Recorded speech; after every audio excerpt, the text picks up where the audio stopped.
Mais je me suis rendu compte que beaucoup d'entre vous ne savent pas ce qu'il y a vraiment place du Trocadéro. Je pense que tout le monde la connaît celle-là, mais il n'y a pas que ça. On a 2 bâtiments de part et d'autre de la Tour Eiffel et ils abritent 3 musées en tout. Et aujourd'hui, on va les visiter ensemble. On va commencer par ce bâtiment qui abrite la Cité de l'Architecture et du Patrimoine. Au rez-de-chaussée, on a la Galerie des Moulages. Je pense que c'est la partie la plus extraordinaire du musée. On a moulé des édifices français.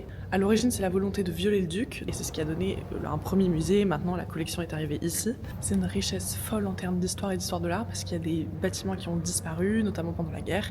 Et la seule trace qu'on a aujourd'hui d'eux, c'est ces moulages qui ont été réalisés au 19e siècle. Donc ça, c'est le deuxième bâtiment. On a ici le musée de la Marine par cette porte et ici, c'est l'entrée du musée de l'Homme. La scénographie du musée de l'Homme, elle est assez folle aussi. C'est vraiment par thématique plutôt que chronologique, donc c'est hyper intéressant. On va étudier mon ADN. Les femmes de Néandertal, Homo sapiens.